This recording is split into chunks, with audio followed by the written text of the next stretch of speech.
सभी साथियों को राम राम। स्वागत है आप सभी का आपके अपने YouTube channel GK GS by Harish Bhardwaj official YouTube channel के अंदर। जैसे कि आप सभी जानते हैं, कंप्लीट साइंस की जो सीरीज है वो हमारी चल रही है चैनल के ऊपर, और फिजिक्स को हम कंप्लीट कर चुके हैं, साथ में केमिस्ट्री को भी हम कंप्लीट कर चुके हैं। बायोलॉजी की सीरीज जो है हमारी स्टार्ट हो चुकी है मेरे भाई, ठीक है। बायोलॉजी की सीरीज हमारी स्टार्ट हो चुकी है। इसके अंदर भी जो है पहला चैप्टर हम कर चुके हैं, जिसके अंदर हमने क्या देखा था, सामान्य परिचय देखा था मेरे भाई, ठीक है। सामान्य परिचय को कल हम देख चुके हैं। और एक चीज आपने कल देखी होगी, वैसे जो है टेलीग्राम आप सभी जानते हैं 22 जून तक जो है बैन कर रखा है। 22 जून तक नहीं चल सकता मेरे भाई टेलीग्राम, ठीक है। और इसी के लिए जो है व्हाट्सएप चैनल बनाया गया है मेरे भाई, ठीक है। व्हाट्सएप चैनल बनाया गया है जिसका लिंक आपको इसी वीडियो के डिस्क्रिप्शन में मिल जाएगा। कुछ समय के लिए जो है थोड़ी सी प्रॉब्लम होएगी, तो व्हाट्सएप लिंक आपको मैं इसी वीडियो के डिस्क्रिप्शन में दे रहा हूँ। वहाँ से जो है व्हाट्सएप चैनल जो है ज्वाइन कर लेना, ताकि आपको जो है डेली रोज रात को 8 बजे जो है नोटिफिकेशन मिल सके मेरे भाई, तब तक जब तक जो है टेलीग्राम नहीं एक्टिव हो जाता। और कल आपको ये भी लगा होगा कि पीडीएफ शेयर मैंने नहीं की मेरे भाई, ठीक है। तो सच बताऊं तो व्हाट्सएप पर मुझे जो है ऑप्शन ही नहीं मिला कहीं पर कि भाई पीडीएफ कैसे शेयर करते हैं, ठीक है। शायद अभी ये ऑप्शन नहीं होगा व्हाट्सएप के ऊपर कि जो है कोई पीडीएफ फाइल शेयर की जा सकती है मेरे भाई, ठीक है। तो अगर आपको पता हो तो बता देना भाई मेरे को, मैं शेयर कर दूंगा। वैसे ऐसी कोई लंबी चौड़ी वाली बात नहीं है, 1-2 दिन की बात है। आज क्या तारीख होगी, 19 तारीख होगी। 20, 21, 22 को टेलीग्राम आ जाएगा, इकट्ठी जो है सारी पीडीएफ मैं वहां पर शेयर कर दूंगा मेरे भाई, ठीक है। तो चलिए बिना किसी टाइम वेस्ट के जो है आज हम चैप्टर नंबर 2 करते हैं। और चैप्टर नंबर 2 पर हम किसकी बात करने वाले हैं, जीवधारियों का वर्गीकरण मेरे भाई, ठीक है। जीवधारियों का वर्गीकरण करने वाले हैं मेरे भाई, ठीक है। वर्गीकरण कैसे लिखेंगे, ऐसे लिखेंगे, वर्गीकरण करने वाले। इंग्लिश में क्या बोलते हैं, क्लासिफिकेशन ऑफ ऑर्गेनिज्म जो है इसको बोलते हैं। और साइंस की ये जो पूरी प्लेलिस्ट मैंने जो है प्रिपेयर की है ना, जिसके अंदर हमने फिजिक्स के कितने चैप्टर किए हैं, 10 चैप्टर किए हैं। केमिस्ट्री के कितने चैप्टर किए हैं, केमिस्ट्री के यहाँ पर 9 चैप्टर किए हैं। बायोलॉजी के भी हम जो है 9 से 10 चैप्टर जो है यहाँ पर करने वाले। तो ये सारी सीरीज जो है बिल्कुल आसान भाषा में मैंने करवाई है, और बहुत ज्यादा इंपॉर्टेंट है मेरे भाई, ठीक है। ये ज़्यादा इंपॉर्टेंट क्यों है, क्योंकि ये पूरी सीरीज आपके कहाँ कहाँ काम आएगी। अभी जो ग्रुप डी का नोटिफिकेशन आपको देखने को मिला है ना, कल ग्रुप डी का नोटिफिकेशन है, वहां पर जो है 15 मार्क्स की जो है साइंस आपके लिए आएगी। तो ये 15 मार्क्स आप जो है अच्छे तरीके से जो है कर सकते हैं मेरे भाई, ठीक है। तो ये थोड़ा सा आपको बताना जरूरी था। अब चलते हैं बिना किसी टाइम वेस्ट के हमारी पीडीएफ पर चलते हैं, ठीक है। तो ये एमसीक्यू हम देखने वाले हैं, जो कि बाद में देखेंगे। जैसे कि आप सभी जानते हैं पीडीएफ में सबसे पहले हम जो है पूरे चैप्टर का निचोड़ करेंगे मेरे भाई, ठीक है। पूरी एनसीईआरटी की डेफिनेशन और उनसे संबंधित सरल भाषा में जो है कैसे उसको याद रख सकते हैं लॉन्ग टाइम के लिए, वो सारा हम यहाँ पर देखने वाले हैं। तो यहाँ पर जो है आपके एमसीक्यू जो है खत्म हो जाएंगे। टोटल 25 एमसीक्यू जो है इस चैप्टर से हम करने वाले हैं मेरे भाई, ठीक है। तो चलिए बिना किसी टाइम वेस्ट के जो है वीडियो को स्टार्ट कर लेते हैं। ये चैप्टर थोड़ा सा ज्यादा बड़ा है पूरे बायोलॉजी के अंदर मेरे भाई। 2 ही चैप्टर ऐसे हैं जो इसके अंदर बड़े होने वाले हैं। एक तो जो है मनुष्य से संबंधित जो चैप्टर आएगा ना, आगे आएगा वो बड़ा है। और दूसरा ये जीवधारियों का वर्गीकरण, ये चैप्टर जो है थोड़ा सा ज्यादा बड़ा है मेरे भाई, ठीक है। तो चलिए स्टार्ट कर लेते हैं बिना किसी टाइम वेस्ट के, ठीक है। तो भाग नंबर फर्स्ट में क्या लिखा गया है, कैरोलस लिनियस का आधार कार्ड और सिस्टेमा नेचुरी। सिस्टेमा नेचुरी क्या है, ये एक बुक है मेरे भाई, ठीक है। ये एक बुक है जिसको किसने लिखा था, कैरोलस लिनियस के द्वारा जो है इस बुक को जो है लिखा गया था। जैसे हमने क्या पढ़ा था कल, हमने क्या पढ़ा था, अरस्तु को पढ़ा था मेरे भाई, ठीक है। अरस्तु को पढ़ा था और उनकी एक जो है पुस्तक को भी पढ़ा था, जिसके अंदर जो है 500 प्रजातियों को जो है उन्होंने वर्गीकरण किया था। वो भी इंपॉर्टेंट था और ये भी इंपॉर्टेंट है मेरे भाई, ठीक है। तो चलिए स्टार्ट करते हैं। सबसे पहले अच्छा ये याद रखना, जो फादर ऑफ टैक्सोनॉमी बोला जाता है ना, फादर ऑफ टैक्सोनॉमी, एक सेकंड,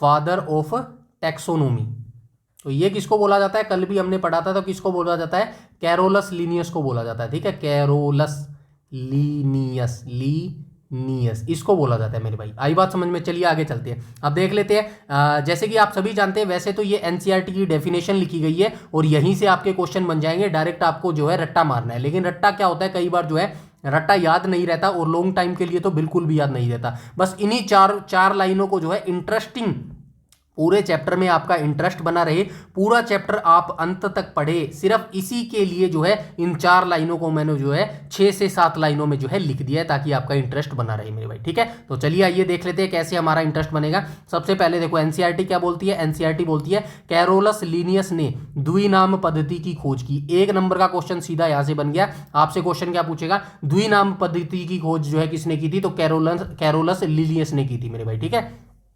जिसका वर्णन उनकी पुस्तक सिस्टेमा नेचुरी। अब आपसे एक क्वेश्चन ये बन गया, दूसरा क्वेश्चन ये बन गया। आपसे क्वेश्चन क्या पूछेगा, बताइए सिस्टेमा नेचुरी नामक पुस्तक जो है किसके द्वारा लिखी गई है, तो आप बताएंगे कैरोलस लिनियस के द्वारा ये पुस्तक लिखी गई है। इसके अनुसार प्रत्येक जीव के दो नाम होते हैं मेरे भाई। प्रत्येक जीव के मतलब जो भी प्राणी होता है ना उसके दो नाम होते हैं। कैसे नाम होता है, आपका भी जैसे आप है, आपका नाम ओरिजिनल क्या है, स्कूल के जो सर्टिफिकेट है 10वीं क्लास की जो मार्कशीट है उसमें आपका नाम अलग होगा, ठीक है। और घर में क्या नाम होगा, घर में मम्मी ने कोई और नाम रखा होगा, तो दो नाम है ना। ऐसा ही कैरोलस लिनियस नाम का व्यक्ति था, उन्होंने क्या कहा कि प्रत्येक जीव के जो है दो नाम होते हैं। पहला उनका वंश होता है और दूसरा जाति होती है। समझ रहे हो, पहला क्या होता है, पहला हमारा वंश है मेरे भाई, ठीक है। जैसे कि क्या है, पहला आपका वंश होगा, कोई ना कोई तो गोत्र होगा ना आपका। दूसरी आपकी जाति, जैसे कि आप शर्मा लगाते हो, भारद्वाज लगाते हो या सैनी लगाते हो, जो भी लगाते हो वो आपकी जो है जाति हो जाती है। इस तरीके से ये चीज जो है एनसीईआरटी बता रही है, ठीक है।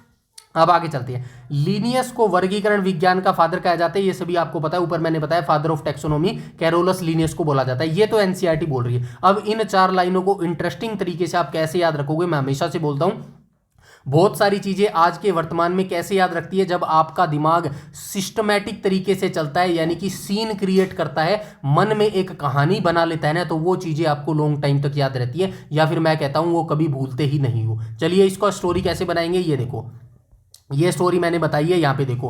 हेलो दोस्तों, आज हम बायोलॉजी के सबसे बड़े महत्वपूर्ण चैप्टर का कबाड़ा करने वाले हैं। हो सकता था मैं ये लाइन ना लिखता, इसका लिखने का ये मतलब है जब आप अकेले में इस पीडीएफ को पढ़ोगे ना तो आपको ऐसी ही फीलिंग आएगी कि आप मेरे से ही कॉन्ट्रैक्शन कर रहे हो मेरे भाई, ठीक है। अब आगे चलते हैं। सबसे पहले एग्जाम का एक भारी शब्द पकड़ते हैं, ठीक है, द्विनाम। द्विनाम का मतलब क्या है, दो नाम। जब भी मैं बोलता हूं कि एनसीईआरटी तो आपको पढ़नी ही पढ़नी है, साथ में बहुत सारे ऐसे डिफिकल्ट वर्ड होते हैं जिनका मतलब आपको समझ आना चाहिए मेरे भाई, ठीक है। जब तक समझ आपको नहीं आएगा, वर्डों का मतलब, आपको शब्दों का मतलब समझ नहीं आएगा ना, आपको जो है चैप्टर अच्छे से समझ नहीं आएगा। ये बिल्कुल वैसा ही है जैसे इंग्लिश के जो वर्ड होते हैं ना डिफिकल्ट, आपको जो है उनका हिंदी में मतलब नहीं पता होता है। तो जब तक आपको उन शब्दों का मतलब हिंदी में नहीं पता होता ना कि हिंदी में क्या कहते हैं, तब तक आपको इंग्लिश नहीं आ सकती मेरे भाई, ठीक है। मोस्टली जितना आप सोचिएगा इंग्लिश में जो है जितने भी शब्द होते हैं ना उनका हिंदी में आपको पता होना चाहिए। यकीन मानिएगा जब आपको इंग्लिश के शब्द हिंदी में पता होंगे ना तो ऑटोमेटिकली आपकी लाइन जुड़नी स्टार्ट हो जाएगी मेरे भाई। आई बात समझ में। यहाँ पे देखो द्विनाम, द्विनाम का क्या मतलब होता है, दो नाम मेरे भाई, किसी के दो नाम। द्विनाम का क्या मतलब है, दो नाम। तो अभी मैंने एग्जाम्पल दिया था, जैसे कि आपका 10वीं की मार्कशीट में कोई और नाम है और घर पर मम्मी जो है किसी और नाम से बुलाते थे, उसी को बोलते हैं द्विनाम पद्धति।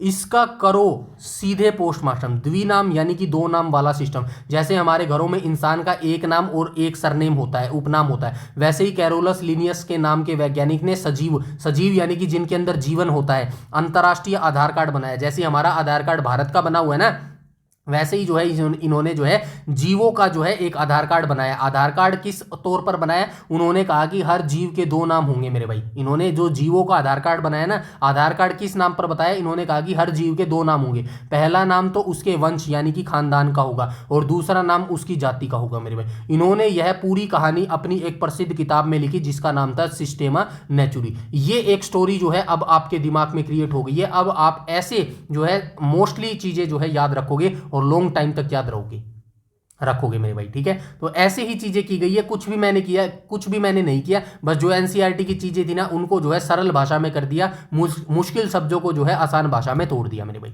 ठीक है। ये मेरा आइडिया है, थोड़ा सा बताना कैसा लगा आपको, क्योंकि एनसीईआरटी चीज अगर मैं यही चीज आपको दे देता है, मान के चलो ये चीज 4 लाइन में आपको लिख के दे देता, तो इसमें नया क्या था, ये तो आप एनसीईआरटी से भी पढ़ सकते हो। ऐसा तो है नहीं कि मेरे पास कोई अलग किताब है, आपके पास कोई अलग किताब है, ठीक है। एनसीईआरटी से होता, ऐसा ही होता तो आज तक आप पढ़ चुके होते मेरे भाई, या फिर लॉन्ग टाइम तक आपका याद हो चुका होता। नहीं हुआ ना, कुछ नया करना जरूरी है मेरे भाई, अपने आप को अपडेट करना जरूरी है कि कहाँ कमी रह गई हमारे सिलेक्शन में, क्यों नहीं हुआ, उन पॉइंट्स को आपको वेरीफाई करना पड़ेगा, कहाँ कमी रही और उसके ऊपर काम करना पड़ेगा, ठीक है। चलिए आगे चलते हैं, नेक्स्ट पॉइंट पर चलते हैं। दूसरा देख लेते हैं, मनुष्य और मेंढक का वैज्ञानिक नाम, यानी कि किसकी बात कर रहा है, साइंटिफिक नेम की बात कर रहा है। जैसे कि आप सभी जानते हैं भाई जो आदमी होते हैं, हम जो मानव होते हैं, इनका तो होमोसेपियंस नाम होता है, सभी को पता है। एक क्वेश्चन यहां से बन गया। डायरेक्ट क्वेश्चन क्या पूछता है, बताइए मनुष्य का वैज्ञानिक नाम क्या है, तो आप बताएंगे होमोसेपियंस होता है। और मेंढक का वैज्ञानिक नाम क्या है, राना टिग्रीना जो है इसका वैज्ञानिक नाम होता है। अब होने के लिए दूसरा क्वेश्चन यहां से बन गया, एक ही लाइन यहां से कंप्लीट हो गया, चैप्टर जल्दी खत्म हो जाता। लेकिन यहां से कई बार होता है कि याद नहीं रहता यार मेंढक का वैज्ञानिक नाम क्या है। मान सकते हैं मनुष्य का वैज्ञानिक नाम सबको रट रखा है होमोसेपियंस, लेकिन कई बार ऐसी बहुत सारी चीजें आती है जिनका नाम, वैज्ञानिक नाम याद नहीं रहता है। बस इन्हीं को इंटरेस्टिंग बनाने के लिए थोड़ा सा पीडीएफ लंबा हो जाता है। अब यहाँ पे देखो, परीक्षा में सीधे दो नाम पूछे जाते हैं। पहला हमारा खुद का नाम होमो सेपियंस, इसमें होमो हमारा वंश है, ठीक है ना। दो चीज है ना, एक तो होमो है, ठीक है, होमो है, और प्लस क्या है, दूसरा है सेपियंस है, ठीक है, सेपियंस है। अब होमो का मतलब क्या होता है, होमो का मतलब मेरे भाई वंश होता है मेरे भाई। दो हमने चीज ऊपर देखी ना था, एक वंश था और एक जाति था। और सेपियंस का मतलब क्या होता है मेरे भाई, सेपियंस का मतलब जाति होती है। बस ऊपर देख के आए थे ना, दो वर्गों में बांटा है। आधार कार्ड जो बनाया है जीवों का, किसके आधार पर बनाया है, दो दो कैटेगरी के ऊपर आधार कार्ड बनाया है, एक तो वंश के ऊपर और एक जाति का नाम, जाति के ऊपर। होमो का मतलब है वंश और सेपियंस का मतलब जाति है। अब आगे बढ़ते हैं, आगे देखो क्या कह रहा है, सेपियंस हमारी जाती है। दूसरा है मेंढक भाई, इसका नाम वैज्ञानिक क्या है, राना टिग्रीना। अब इसको ट्रिक से कैसे याद रखेगा, तो ये देखो, मेंढक बरसात में कैसे बोलता है, टर टर बोलता है ना, टर टर मेंढक बारिश में बोलता है, यानी कि टिग्रीना। टर टर से क्या याद रखोगे, टिग्रीना याद रखोगे। वो बारिश का राजा होता है, तो बारिश का राजा कौन होता है, मेंढक होता है। तो राजा से क्या बना, राणा बना, ठीक है। राजा राणा एक ही तो चीज है, राजा और राणा मेरे भाई। तो मेंढक का नाम याद रखने की ट्रिक क्या होगी, राणा टिग्रीना हो जाएगी मेरे भाई, ठीक है। टर्टर से क्या हो जाएगा, टर्टर से हो जाएगा मेरे भाई, थोड़ा सा बता देता हूं, टर्टर से क्या होगा, टिग्रीना हो जाएगा मेरे भाई, टिग्रीना, टिग्रीना हो जाएगा। और बारिश का राजा कौन होता है, बारिश का राजा जो है, बारिश का राजा मेंढक होता है। और राजा से आप क्या याद रखोगे, राजा से आप याद रखोगे राणा याद रखोगे, ठीक है। राणा कैसे लिखा है इसने, ऐसे लिखा है ना, राणा, राणा। तो राणा टिग्रीना जो है ये मेंढक का वैज्ञानिक नाम हो जाएगा मेरे भाई, ठीक है। यहां तक सारी चीजें क्लियर है। इसके बाद हम चलते हैं आगे मेरे भाई, ठीक है। तो चलिए पॉइंट नंबर 3 को देख लेते हैं, प्रोकैरियोटिक और यूकैरियोटिक का झंझट खत्म, ठीक है। ये दो चीजें आपने देखी होगी, एक तो प्रोकैरियोटिक देखा होगा और एक यूकैरियोटिक देखा होगा। चलो इसका पोस्टमार्टम करते हैं, देखते हैं कितनी आसान तरीके से जो इनको याद रखा जा सकता है। एनसीईआरटी की डेफिनेशन क्या कहती है, प्रोकैरियोटिक कोशिका में संगठित केंद्र और कोशिकांग अनुपस्थित होते हैं। जो ये प्रोकैरियोटिक कोशिकाओं वाले जो होते हैं ना जीव जंतु, इनके अंदर जो है संगठित केंद्रक पाया जाता है और कोशिकांग इनके अंदर जो है अनुपस्थित होता है, यानी कि ये नहीं होता। जैसे कि मोनेरा हो गया या फिर जीवाणु हो गया, इनके अंदर जो है संगठित केंद्रक होता है और कोशिकांग इनके अंदर जो है अवेलेबल नहीं होता।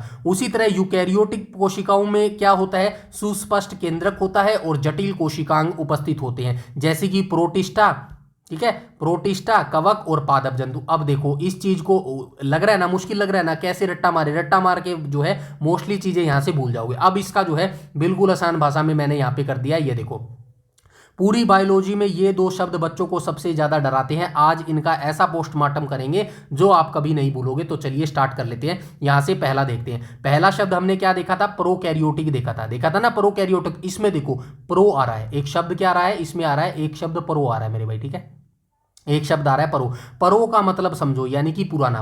परो से क्या याद रखोगे, पुराना या फिर आदिम। और कैरियोन का मतलब होता है केंद्रक, ठीक है। कैरियोन का मतलब क्या होता है, केंद्रक। ऐसे आपको याद रखना है, परो से आपको क्या याद रखना है, पुराना याद रखना है, पुराना यानी कि आदिम, आदिम, ठीक है। और उसके बाद इसने क्या बोला, कैरियोन। प्रोकैरियोटिक शब्द था ना पूरा, तो इसने दो हिस्सों में तोड़ दिया प्रोकैरियोटिक को।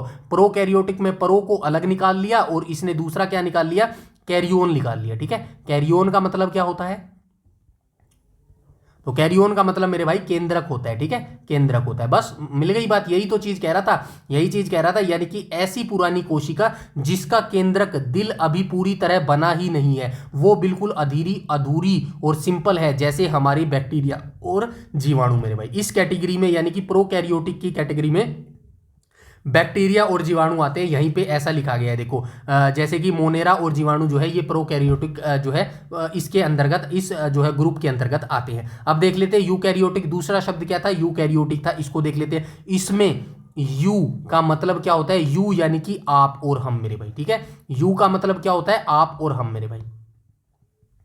आप और हम होते हैं। ठीक है, हमारे जैसी एडवांस और वीआईपी कोशिका जिसके अंदर सुस्पष्ट केंद्रक और सारे अंग कोशिका बिल्कुल परफेक्ट बने होते हैं, वो यूकैरियोटिक होते हैं मेरे भाई। बिल्कुल आसान भाषा में समझा रहा हूं, सब कुछ समझ आएगा, बस आपको जो है शांति से बैठ के इस पीडीएफ को पढ़ना है और वीडियो को देखना है मेरे भाई। ठीक है, आगे चलते हैं। आ गया ना, प्रोकैरियोटिक क्या होता है? प्रोकैरियोटिक को मैंने दो भागों में बांटा। प्रो यानी कि पुराना मेरे भाई, ठीक है, पुराना। और कोरियम का मतलब क्या बताया था इसने? कोरियन का मतलब बताया था केंद्रक बताया था मेरे भाई। ठीक है, तो यहाँ पे यही कह रहा था, ये देखो यहाँ पे क्या कह रहा था, प्रोकैरियोटिक में जो है संगठित केंद्रक और कोशिकांग जो है, मतलब कि जो सेंटर होता है वो जो है अवेलेबल ही नहीं होता, और इसके उदाहरण होते हैं मोनोएरो और जीवाणु मेरे भाई। ठीक है, यहाँ से पहला शब्द पढ़ लेना, और दूसरा शब्द यूकैरियोटिक, ये जो है इसमें आपको यू पकड़ना है। यूकैरियोटिक में आपको क्या पकड़ना है? यू पकड़ना है। यू यानी कि आपके और मेरे जैसा, ऐसा जिसके अंदर जो है भाई परफेक्ट सारी चीजें हो, सुस्पष्ट केंद्रक भी उसके अंदर पाया जाता है, और जो है और एडवांस उसके अंदर वीआईपी कोशिका होती है। तो ऐसा जो है हमारे जैसा होता है, और ऐसा जो है वो उसको क्या बोलते हैं? यूकैरियोटिक बोला जाता है मेरे भाई। आई बात समझ में? चलिए आगे चलते हैं मेरे भाई। ठीक है, आगे देख लेते हैं 5 जगत का अखाड़ा और अमीबा पेरियशियम का जादू। ठीक है, मोनेरा प्रोटिस्टा के कठिन शब्दों का सच देख लेते हैं। तो एनसीईआरटी का पॉइंट क्या बोलता है? आर व्हिटकर ने 5 जगत वर्गीकरण दिया था मेरे भाई। डायरेक्ट क्वेश्चन पूछेगा 5 जगत वर्गीकरण जो है किसने दिया था? तो आर व्हिटकर ने दिया था मेरे भाई। मोनेरा में एक कोशिकीय प्रोकैरियोटिक जीव आते हैं। ठीक है, मोनेरा में कौन से? एक कोशिकीय होते हैं जो कि प्रोकैरियोटिक जीव जीवाणु आते हैं। प्रोटिस्टा में एक कोशिकीय यूकैरियोटिक जीव यानी कि अमीबिया पेरिशियम आते हैं, और प्रोटिस्टा में गमन के लिए सीलिया या फ्लैजेला पाए जाते हैं मेरे भाई। नहीं आया ना समझ में? कोई बात नहीं, आसान भाषा चलते हैं। ये देखो, वैज्ञानिक व्हिटकर ने पूरी दुनिया के जीवों को 5 बड़े अखाड़ों जगत में बांट दिया। पहला अखाड़ा है मोनेरा। ठीक है, पहला अखाड़ा क्या है? मोनेरा, जिसमें सिर्फ एक कोशिका वाले सुस्त बैक्टीरिया रहती है मेरे भाई। ठीक है, एक वैज्ञानिक था जिसका नाम था व्हिटकर मेरे भाई। इसने पूरी दुनिया के जितने भी जीव जंतु थे ना, उनको कितने भागों में बांट दिया? 5 भागों में बांट दिया। पहला भाग कौन सा था मेरे भाई? पहला भाग था मोनेरा। इसके अंदर कौन कौन से आते थे? सिर्फ एक कोशिका वाले, जिसके अंदर सिर्फ एक कोशिका थी ना, वो कौन से भाग के अंदर गए? पहले भाग के अंदर आए मेरे भाई, यानी कि सुस्त बैक्टीरिया रहती है। दूसरा अखाड़ा की बात करूं तो प्रोटिस्टा मेरे भाई, जिसमें एक कोशिका वाले एडवांस जीव रहते हैं मेरे भाई। ठीक है, दूसरे भाग के अंदर कौन से आए? प्रोटिस्टा है, जिसमें एक कोशिका वाले एडवांस जीव रहते हैं, जैसे अमीबा और पेरिमीशियम मेरे भाई। ठीक है, अब यहां 2 कठिन शब्द आए हैं, सीलिया और फ्लैजेला मेरे भाई। ठीक है, सीलिया और फ्लैजेला आया, इनका पोस्टमार्टम सुनो। ये और कुछ नहीं, बस इन सूक्ष्म जीवों के पैर या धागे जैसे बाल होते हैं मेरे भाई। ठीक है, जैसे नाव को चलाने के लिए चप्पू की जरूरत होती है ना, वैसे ही पानी में तैरने के लिए ये जीव सीलिया और फ्लैजेला नाम के धागों को हिलाते हैं मेरे भाई। आई बात समझ में? यहां तक बिल्कुल सही है ना? चलिए आगे चलते हैं, नेक्स्ट पर चलते हैं। नेक्स्ट पॉइंट नंबर 5 को देख लेते हैं। चलो आगे देख लेते हैं, कवकों का काइटिनिन और लाइकेन की लव स्टोरी देख लेते हैं। तो एनसीईआरटी का पॉइंट क्या बोलता है? कवक विषमपोषी यूकैरियोटिक जीव है मेरे भाई। कवक जो है ना, कवक विषमपोषी है, यूकैरियोटिक जीव है, जो सड़े गले पदार्थों पर निर्भर रहने के कारण मृत जीवपोषी कहलाते हैं मेरे भाई। इनकी कोशिका भित्ति काइटिन नामक जटिल शर्करा की बनी होती है, जैसे यीस्ट और मशरूम मेरे भाई। ये डायरेक्ट क्वेश्चन पूछता है, यहां से भी आप याद रख सकते हो कि क्वेश्चन कैसे पूछेगा। बताइए, जो कवक है ना, कवक ये कौन सा जीव है? तो आप बताएंगे यूकैरियोटिक जीव होता है। ठीक है, आगे आपसे क्या पूछेगा मेरे भाई? आगे ये आपसे पूछेगा कि इनकी कोशिका भित्ति किस जटिल शर्करा की बनी होती है? तो आप बताएंगे इनकी कोशिका भित्ति काइटिन नाम की शर्करा भित्ति से जो है बनी होती है मेरे भाई। अब इसको सरल भाषा में देख लेते हैं। यहाँ पे क्या लिखा गया? अब तीसरे जगत कवक यानी कि फंगस मशरूम का पोस्टमार्टम करो। ऊपर 2 जगत देख के आए हैं। हमने क्या देखा था? व्हिटकर नाम का एक व्यक्ति था जिसने पूरे संसार की जितने भी जीव थे ना, उनको 5 कैटेगरी में बांट दिया।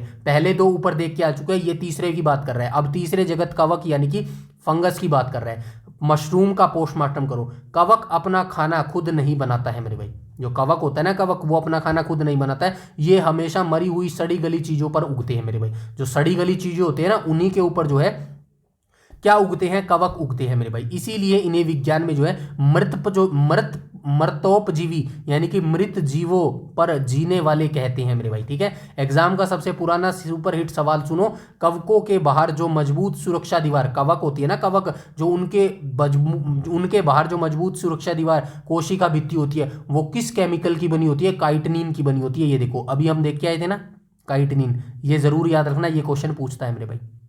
ठीक है, ये काइटिनिन की बनी होती है। यह एक बहुत ही जटिल शर्करा होती है जो मशरूम को कड़ा बनाती है, यानी कि मजबूत बनाती है मेरे भाई। आई बात समझ में? चलिए आगे चलते हैं, आगे देख लेते हैं, लाइकेन को बात कर लेते हैं। शैवाल और कवक की पक्की लव स्टोरी तो देख लेते हैं ये क्या कह रहा है। तो एनसीईआरटी का पॉइंट बोल रहा है, कवक और नील हरित शैवाल के बीच के एक स्थायी अंतर संबंध को सहजीवा सिम्बोसिस कहते हैं, यानी कि एक दूसरे से ये रिलेट करते हैं, मतलब कि एक दूसरे के बिना इनका काम नहीं चल सकता। ये मान लो कि लव बर्ड्स होते हैं ना, लव बर्ड्स यानी कि कपल्स, मान लो आप ही बोल लो गर्लफ्रेंड बॉयफ्रेंड, आपका एक के बिना काम चलता है ना? नहीं चलता है ना? ऐसे ही मान लेना लाइकेन और शैवाल शैवाल और जो कवक होते हैं इनका एक दूसरे के बिना काम नहीं चलता है, और इनसे बने संयुक्त जीव को लाइकेन कहा जाता है मेरे भाई। किन से बने जीवों को लाइकेन कहा जाता है? कवक और हरित शैवाल से बने जो है जीव को क्या बोला जाता है? लाइकेन बोला जाता है। अब देखते हैं आगे, सिंपल भाषा में क्या लिखा है? केमिस्ट्री में लिटमस पेपर हम पीछे भी देख के आए थे। इससे हम क्या टेस्ट करते थे? इससे हम टेस्ट करते थे कि कोई भी चीज एसिड है या फिर बेस है मेरे भाई, पीछे पढ़ के आए थे ना केमिस्ट्री के अंदर। चलो आगे चलते हैं। उस लाइकेन का असली राजा सुनो। लाइकेन और कुछ नहीं बल्कि कवक और शैवाल की एक सच्ची लव स्टोरी सहजीविता है। शैवाल के पास क्लोरोफिल होता है, शैवाल के पास क्या होता है? क्लोरोफिल होता है, तो वह धूप से खाना बना लेता है। शैवाल के पास क्या होता है? क्लोरोफिल होता है। अब पेड़ पौधे धूप से खाना कैसे बनाते हैं? उनके पास भी तो क्लोरोफिल होता है। ठीक है, आगे चलते हैं। पर उनके पास रहने का घर नहीं होता है। शैवाल के पास क्या होता है? शैवाल के पास एक चीज होती है, वो खाना बना सकता है, लेकिन उसके पास रहने के लिए घर ही नहीं है। अब घर किसके पास मिलेगा? चलो आगे चलते हैं। कवक के पास घर है, होता है। अब समझ आई? कवक और शैवाल दोनों एक दूसरे के ऊपर निर्भर है। कवक के पास क्या है? कवक के पास घर है, और शैवाल के पास क्या? शैवाल के पास क्या है? शैवाल के पास खाना है। और इन दोनों को मिलाकर क्या बनता है? इन दोनों को मिलाकर लाइकेन बनता है। आगे देखते हैं, ठीक है। तो कवक के पास जो है घर होती है, जड़ जैसी संरचना होती है, पर वो खाना नहीं बना पाता, तो दोनों आपस में समझौता कर लेते हैं। शैवाल कवक को खाना देता है और कवक शैवाल को घर देता है। इसी दोस्ती को सहजीविता और इसी जोड़े को जो है लाइकेन कहते हैं। आई होप अब चीजें जो है क्लियर हो गई होंगी मेरे भाई, ठीक है। चलिए आगे, चलिए आगे चलते हैं। कुछ नहीं है, बस आपको जो मैंने लिखा है ना सिंपल भाषा कर दी है। जो एनसीईआरटी की डेफिनेशन थी ना उसको मैंने सिंपल भाषा में कर दी है। बस आप आराम से बैठ के शांति से इस पीडीएफ को, वीडियो को 1 से 2 बार देख लेना शांत दिमाग से, सारी चीजें आपको समझ आएंगी मेरे भाई। फिर भी नहीं समझ आए तो कमेंट सेक्शन में बता देना मेरे भाई, ठीक है। आगे चलते हैं, थैलोफाइटा का बात कर लेते हैं, ठीक है। बिना हाथ पैर वाला पौधा तो देख लेते हैं भाई, बिना हाथ पैर वाला पौधा ऐसा कौन सा होता है मेरे भाई? तो एनसीईआरटी क्या बोलती है? थैलोफाइटा वर्ग के पौधे की शारीरिक संरचना में कोई विभेदीकरण नहीं होता है। इन्हें सामान्यतः शैवाल कहते हैं, जैसे स्पाइरोगाइरा और यूलोथ्रिक्स मेरे भाई। अभी हम शैवाल की बात करके आए हैं, देखो शैवाल देखा था ना हमने, कहाँ गया शैवाल? देखा था अभी, ये देखो शैवाल एक सच्ची लव स्टोरी है। शैवाल के पास क्लोरोफिल होता है, ये खाना बना सकता है मेरे भाई, ठीक है। शैवाल क्या है? खाना बना सकता है। अब यहाँ पे देखो, अब पादप जगत की बात करते हैं। यहाँ पे देखो क्या कह रहा है? अब पादप जगत, यानी कि पादप जगत क्या होता है? पेड़ पौधे की बात कर रहे हैं, ठीक है। इसका पोस्टमार्टम शुरू करते हैं। पहला नाम है थैलोफाइटा शब्द, इसको तोड़ो। किसको तोड़ो? थैलोफाइटा शब्द को तोड़ो। थैलो का मतलब होता है थैला या फिर थैलस मेरे भाई, ठीक है। थैला का क्या मतलब होता है? थैला होता है, एक जैसा फल, एक जैसा फैला हुआ। ये ऐसे अजीब पौधे होते हैं जिनमें आपको न तो कोई पत्ती दिखेगी, न तना दिखेगा और न जड़ दिखेगी। मतलब आप डिफरेंस नहीं कर पाओगे कि ये क्या है मेरे भाई। ना तो इसके अंदर जड़ दिखेगी आपको, ना इसके अंदर पत्ती दिखेगी, ना आपको इसके अंदर तना दिखेगी यानी कि टहनी दिखेगी मेरे भाई, ठीक है। आप डिफरेंस नहीं कर पाओगे। ये पानी के ऊपर हरी काई की तरह फैले होते हैं। हरी काई शैवाल देखिए ना, बस उसी की बात करें, जिन्हें हम शैवाल कहते हैं, जैसे हमारा स्पाइरोगारा मेरे भाई। अब एक कोई पेड़ है, पीपल का पेड़ है, पीपल के पेड़ में तो आपको डिफरेंस दिखता है, पत्ते अलग दिखेंगे, टहनी अलग दिखेगी, जड़ भी उसकी दिख जाती है, कई बार बाहर आती हुई जड़ भी दिख जाती है। लेकिन शैवाल जो होती है ना, शैवाल ये क्या है मेरे भाई? ये हरी हरी काई होती है मेरे भाई, हरी हरी काई होती है। काई का तो मतलब समझते होगे ना। अब हरी हरी काई होती है, सिंपल सी होती है, उसमें कुछ आपको डिफरेंस अलग नजर आता है? ना तो उसका हाथ पैर नजर आता आपको, ना उसकी कोई तना, कुछ भी डिफरेंस नहीं क्रिएट होता। तो वो क्या होती है मेरे भाई? शैवाल होती है, ठीक है। और इसका एग्जाम्पल क्या है? स्पाइरोगारा इसका एग्जाम्पल है। डायरेक्ट क्वेश्चन पूछता है मेरे भाई, आई बात समझ में? डोंट वरी, इसके क्वेश्चन भी इसी वीडियो में करने वाले हैं। और बता देता हूं, यहां से क्वेश्चन की कमी नहीं होगी मेरे भाई, कभी भी क्वेश्चन की कमी नहीं होगी। ये जो हमारा फ्री बैच चल रहा है ना, फ्री बैच चल रहा है, कौन सा फ्री बैच चल रहा है? 60 मार्क्स का जो है हमारा फ्री बैच चल रहा है। ये पता है कब खत्म होगा? जब आपका हरियाणा पुलिस का हरियाणा पुलिस का और ग्रुप डी का एग्जाम हो जाएगा ना, ग्रुप डी का एग्जाम हो जाएगा तब जाके ये बैच खत्म होगा। तब तक इसमें वीडियो आती रहेंगी, कभी भी वीडियो खत्म नहीं होगी। अभी हमारा ये एक किस्म से बैच चल रहा है, फ्री बैच चल रहा है, जिसमें हम थ्योरी कवर कर रहे हैं। जैसे ही बैच कंप्लीट होगा उसके बाद क्या स्टार्ट कर दूंगा मैं, हर सब्जेक्ट के जितने 60 मार्क्स में मैंने सब्जेक्ट करवाए ना, एग्रीकल्चर, कंप्यूटर साइंस, हरियाणा जी के, इंडिया जी के, फिर हम इसी थ्योरी में से आपको क्या देंगे, प्रैक्टिस सेट करवाऊंगा मेरे भाई, ठीक है।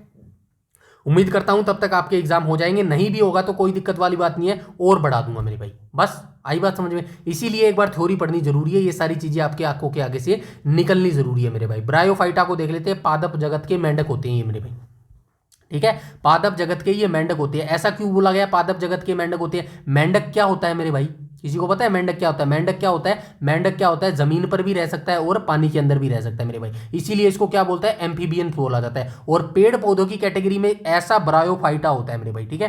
पेड़ पौधों की कैटेगरी में ऐसा जो है ब्रायोफाइटा होता है, जो एम्फीबियन होता है, दोनों जगह उग सकता है। आइए देख लेते हैं एनसीईआरटी की डेफिनेशन क्या कहती है। ब्रायोफाइटा का पौधा पादप वर्ग का उभयचर, उभयचर क्या होता है, इंग्लिश में इसको एम्फीबियंस बोलते हैं। एम्फीबियंस वही होता है जो जल और थल दोनों जगह उग सकता है मेरे भाई, ठीक है, कहा जाता है। इसमें जल संवहन के लिए विशिष्ट उत्तक, जाइलम और फ्लोएम नहीं पाए जाते मेरे भाई। ये क्या कह रहा है, मोस्टली जो पेड़ पौधे होते हैं उनके अंदर जो है जाइलम और फ्लोएम, तो आपको पता होगा ना, कहाँ गया रे जाइलम और फ्लोएम, ये रहा। जाइलम क्या होता है, जाइलम क्या काम करता है पेड़ पौधों के अंदर, पानी को, ठीक है, पानी को पूरे पेड़ पौधे में जो है उसकी टहनियों तक, पत्तियों तक ले जाने का काम पानी को कौन करता है, जाइलम करता है। और फ्लोएम क्या करता है, फ्लोएम खाना ले जाने का काम करता है मेरे भाई, ठीक है।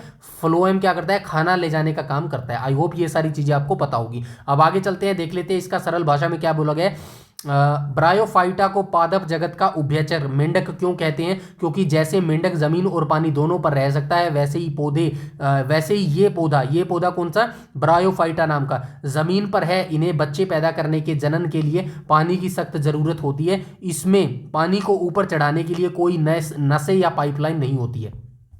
संवहन उत्तक जाइलम नहीं होती है, इसीलिए बहुत छोटे छोटे कालीन की तरह जमीन पर उग जाते हैं मेरे भाई। आई बात समझ में। ये डायरेक्ट क्वेश्चन पूछता है, बस याद रखने का एक तरीका मैं आपको बता रहा हूं ताकि लॉन्ग टाइम तक ये चीजें याद रहे। कई बार ये जो शब्द होते हैं ना, ब्रायोफाइटा हो गया, ठीक है, स्पाइरोगायरा हो गया, कैरियोलिस्ट हो गया, यूकैरियोलिस्ट हो गया, ये सारे शब्द जो है बहुत मुश्किल होते हैं। यहां से आई होप आपको चीजें जो है आसान लगने लग जाएंगी मेरे भाई, ठीक है। आगे चलते हैं, नेक्स्ट पॉइंट देख लेते हैं। क्या बोला गया, क्रिप्टोगैम और फेनरोग्राम का पोस्टमार्टम। ये भी शब्द देखो कितने मुश्किल है, इनका भी चलो देख लेते हैं। एनसीईआरटी क्या बोलती है, थैलोफाइटा, ब्रायोफाइटा और टेरिडोफाइटा में बीज उत्पन्न करने की क्षमता नहीं होती है मेरे भाई।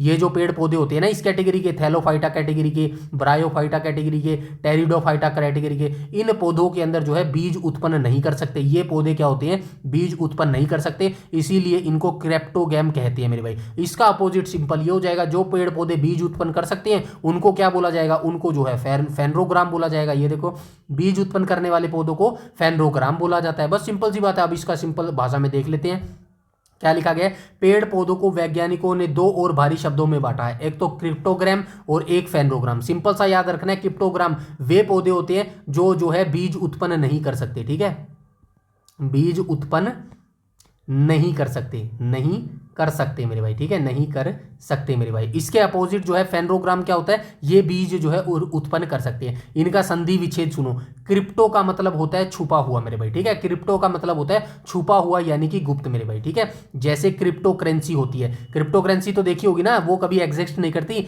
वो एक जो है डिजिटल है मेरे भाई। मतलब कि जैसे कि अपना तो एक नोट है हमारे हाथ में, एक कागज का नोट आएगा, लेकिन क्रिप्टो करेंसी क्या होती है, वो कहीं जो है ऐसे एग्जिस्ट नहीं करती है, सिर्फ एक आभासी मेमोरी, जैसे कंप्यूटर में आपने पढ़ा होगा ना एक वर्चुअल मेमोरी होती है, ऐसी ही जो है एक क्रिप्टो करेंसी होती है जिसका नाम होता है मेरे भाई क्रिप्टो करेंसी। एक सेकंड होल्ड रखो थोड़ी देर,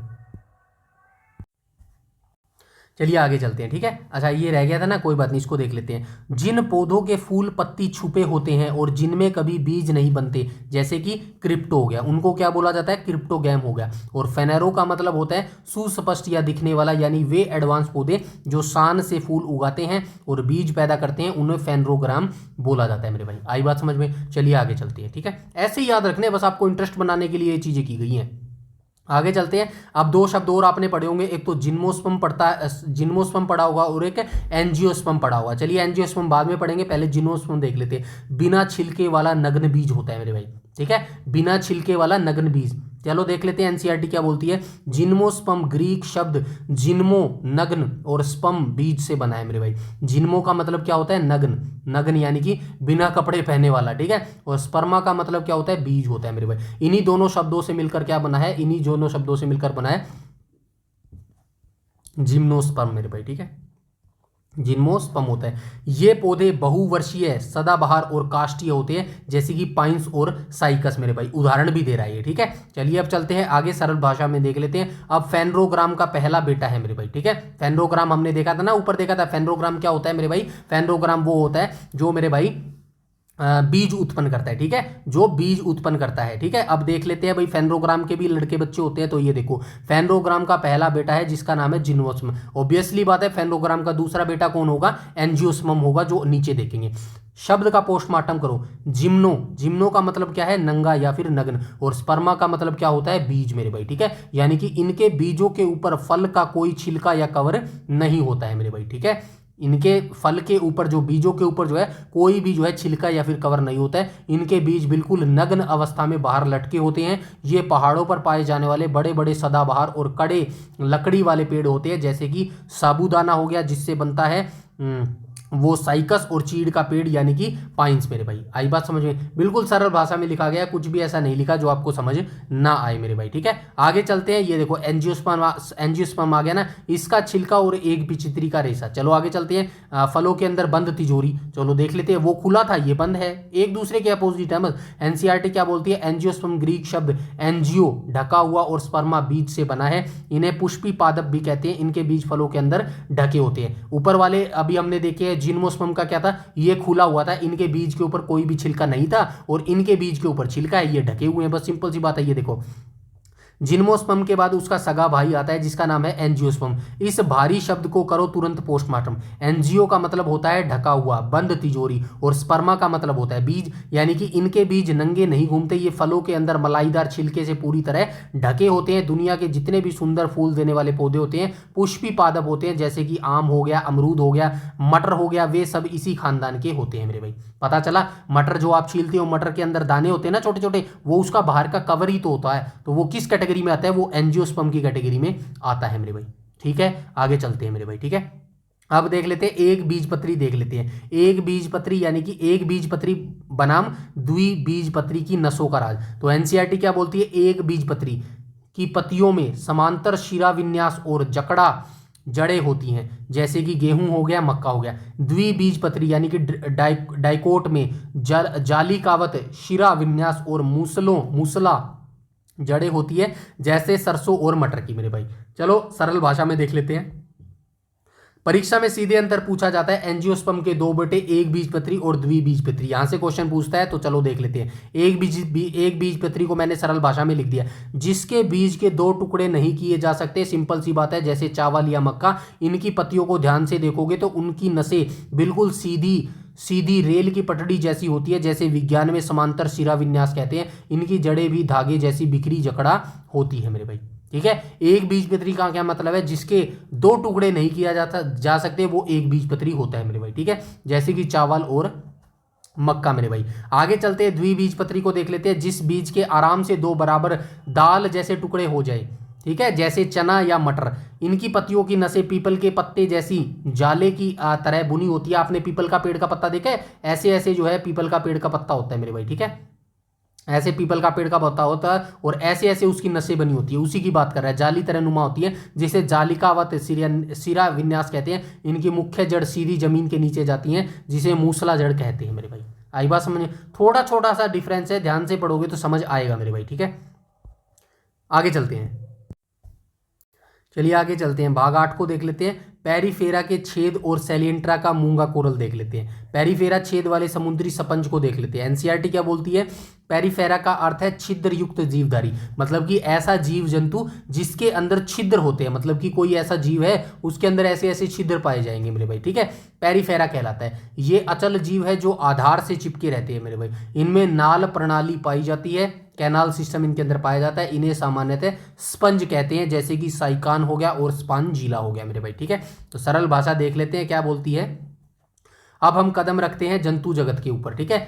इसके अंदर क्या है, पहला अजीब संघ है मेरे भाई, ठीक है। अजीब संघ है पेरिफेरा, ये संघ है मेरे भाई, ठीक है। पेरिफेरा संघ के अंदर कौन कौन से जीव जंतु आते हैं, डायरेक्ट क्वेश्चन पूछते हैं। तो शब्द को तोड़ो। पोर का मतलब होता है बारीक छेद मेरे भाई, और फोरा का मतलब होता है धारण करने वाला, ठीक है। बारीक छेद धारण करने वाले को क्या बोलते हैं, पेरिफेरा बोलते हैं मेरे भाई। ऐसा जीव जंतु जिसके ऊपर ऐसे ऐसे छेद पाए जाते हैं, ठीक है। आगे चलते हैं। ऐसे जानवर जिसके पूरे शरीर में छलनी की तरह लाखों छेद होते हैं, ये समुद्र की तलहटी में किसी पत्थर से फेविकोल की तरह चिपके रहते हैं, ये चल फिर नहीं सकते। इन छेदों के अंदर एक जादुई नाल प्रणाली होती है। जो छेद अभी मैंने बताया ना, ये छेद, इन छेदों के अंदर एक नाल प्रणाली यानी कि कैनल सिस्टम होता है, यानी कि पानी की पाइपलाइन होती है, जिससे बहते पानी से ये ऑक्सीजन और खाना सोखते हैं। इन्हें दुनिया स्पंज के नाम से जानती है मेरे भाई। आई बात समझ में। चलिए आगे चलते हैं। अब बात कर लेते हैं सेलिंट्रा की, गुफा वाले जीव और मूंगे की चट्टान। तो मूंगे की चट्टान तो आपने पहले पढ़ा होगा, देख लेते हैं। एनसीईआरटी क्या बोलती है, सिलेंट्रा निडेरिया जलीय जंतु है मेरे भाई, ठीक है। डायरेक्ट पूछता है निडेरिया भाग के अंदर कौन से जलीय जंतु आते हैं, जिनमें एक केंद्रीय जठर संवहनीय गुहा पाई जाती है। ये दोनों परतों के बीच बने होते हैं। कुछ समूह में रहते हैं, ग्रुप में रहते हैं, जैसे कि कोरल मूंगा, और कुछ एकाकी अलग रहते हैं, जैसे कि हाइड्रा हो गया। चलिए देख लेते हैं सरल भाषा क्या बोलती है। दूसरा नाम सुनो, सिलेंट्रा मेरे भाई। इसका पोस्टमार्टम है, सिलोन का मतलब होता है एक खाली गुफा। सिलोन का मतलब क्या होता है, एक खाली गुफा या फिर थैली, और एंट्रोन का मतलब होता है आंत मेरे भाई, यानी कि इनके पेट के बीच में एक खाली गुफा जैसी थैली होती है। इस खानदान का सबसे बड़ा फैक्ट यह है कि इनके कुछ आलसी जीव समुद्र में अरबों की संख्या में एक साथ कॉलोनी बनाकर रहते हैं, जिन्हें हम मूंगा या कोरल कहते हैं। जब ये मर जाते हैं तो इनके कैल्शियम के कंकाल से समुद्र में पूरी मूंगे की चट्टान जैसे ऑस्ट्रेलिया की ग्रेट बैरियर रीफ आ गया ना। ये ज्योग्राफी का क्वेश्चन है, फेवरेट क्वेश्चन। डायरेक्ट क्वेश्चन पूछता है, बताइए पूरी वर्ल्ड की सबसे बड़ी ग्रेट बैरियर ऑफ रीफ कहाँ पर पाई जाती है, कोरल रीफ कहाँ पर पाई जाती है, ऑस्ट्रेलिया में पाई जाती है, ठीक है। और इनमें से एक अपवाद भी है, हाइड्रा और जेलीफिश भी इसी के उदाहरण है मेरे भाई, ठीक है। ये चीज याद रखना मेरे भाई, ठीक है। आगे चलते हैं, आगे देख लेते हैं टोनीफेरा को देख लेते हैं। अंधेरे में चमकने वाले समुद्री अखरोट मेरे भाई, ठीक है। तो टोनीफेरा को कॉम्ब जेली या समुद्री अखरोट कहते हैं, ठीक है। डायरेक्ट क्वेश्चन पूछेगा, बताइए निम्नलिखित में से किसे कॉम्ब जेली या फिर समुद्री अखरोट कहा जाता है। तो टोनीफेरा को जो है ऐसा कहा जाता है। ये जैव प्रदीप्ति प्रदर्शित करते हैं, जैसे कि हमारे पटबिजड़ा होते हैं ना, आप बोलते हैं रात के अंधेरे में चमकते हैं, अर्थात इनके शरीर से प्रकाश निकलता है मेरे भाई। चलो देख लेते हैं। समुद्र की गहराइयों में एक अजीब जानवर रहता है जिसे टोनीफेरा या समुद्री अखरोट कहते हैं। इसका सबसे बड़ा जादू है जैव प्रदीप्ति। इसका पोस्टमार्टम करो, जैव प्लस प्रदीप्ति, यानी सजीव शरीर में लाइट या रोशनी का जलना। जब समुद्र में अंधेरा होता है तो इनके शरीर से जुगनू की तरह हरी नीली लाइटें अपने आप जलने लगती है मेरे भाई, ठीक है। चलिए आगे चलते हैं, पॉइंट नंबर 6 को देख लेते हैं। प्लेटी हेमल्थिनीज को देख लेते हैं, ठीक है। त्रिकोरी चपटे क्रीमी होते हैं मेरे भाई ये, ठीक है। एनसीईआरटी क्या बोलती है, प्लेटी हेमल्थिनीज द्विपार्श्वमती और त्रिकोरिकी होते हैं। वास्तविक देह गुहा का अभाव होता है इनके अंदर। इन्हें चपटे क्रीमी कहते हैं, जैसे कि फीता क्रीमी हो गया, टेपवर्म, लीवर फ्लूक हो गया मेरे भाई, ठीक है। चलिए आसान भाषा में देख लेते हैं, यहाँ पे क्या लिखा गया है। अब आया एक और महान कठिन शब्द, प्लेटी हेमथलीन एक बहुत कठिन शब्द है, इसको तोड़ो। प्लेटी का मतलब होता है फ्लैट, ठीक है।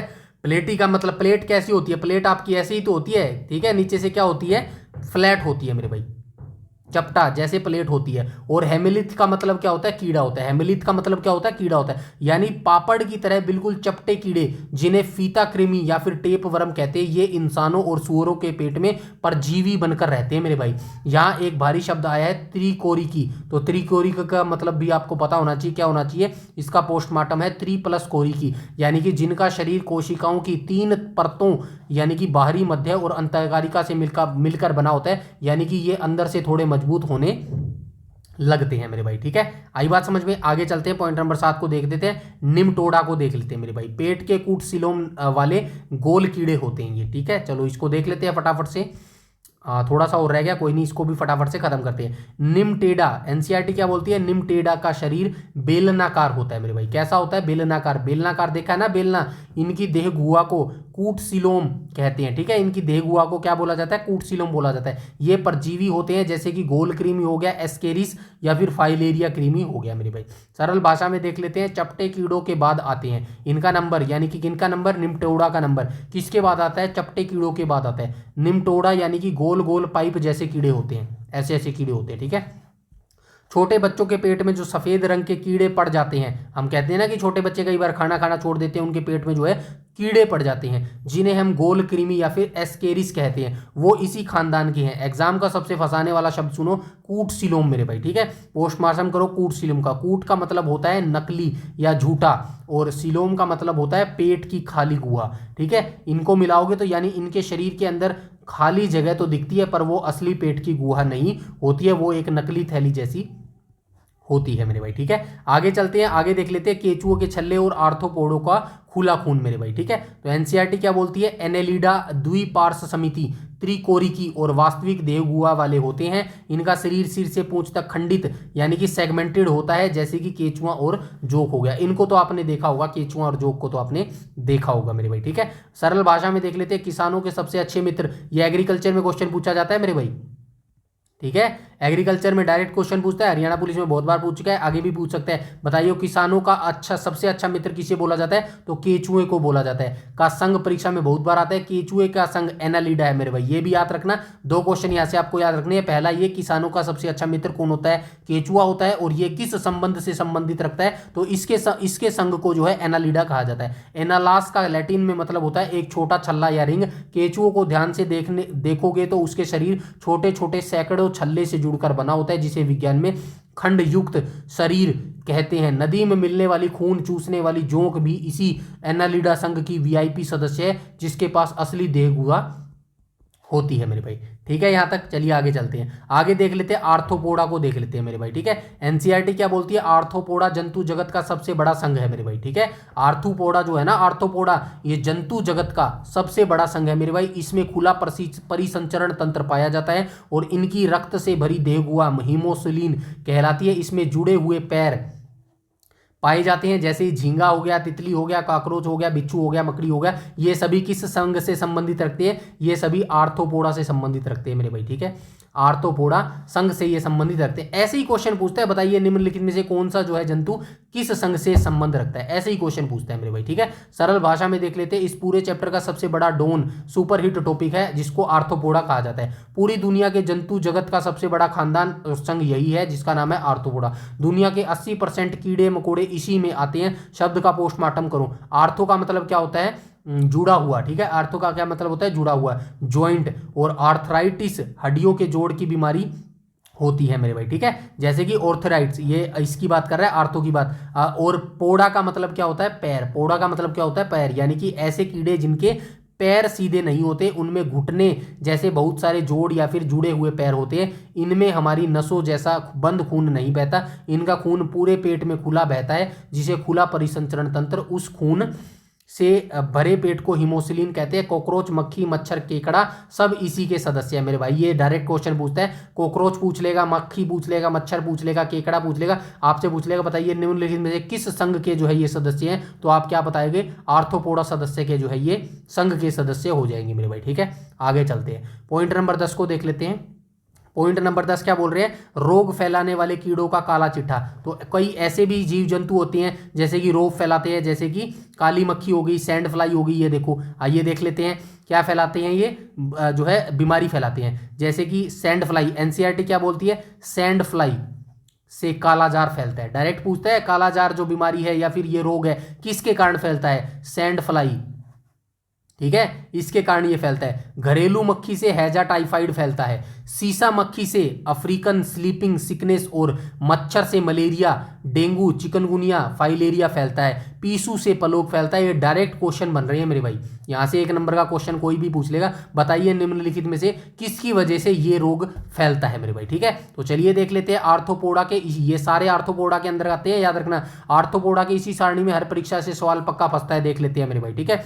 कौन सा कीड़ा कौन सा डाकू है। पहली है सैंड फ्लाई यानी कि बालू मक्खी इसको बोलते हैं, जो मिट्टी में रहती है और कालाजार नाम का जो है खतरनाक बुखार फैलाती है मेरे भाई। दूसरा है सीसा मक्खी, इसका नाम बड़ा फनी है, पर यह काट ले तो इंसान को अफ्रीकन स्लीपिंग सिकनेस जो है यानी कि ऐसी नींद की बीमारी होती है कि वो सोता ही रह जाता है मेरे भाई। देखो ऐसी ऐसी बीमारी होती है और डायरेक्ट यहाँ से क्वेश्चन पूछते हैं, हर लाइन में क्वेश्चन बन रहा है मेरे भाई। और तीसरा क्या है, हमारे मच्छर भाई साहब, ये मच्छरों से तो आपको सभी पता है, मलेरिया हो जाता है, डेंगू हो जाता है, चिकुनगुनिया हो जाता है, ऑलराउंडर खिलाड़ी है मेरे भाई मच्छर तो।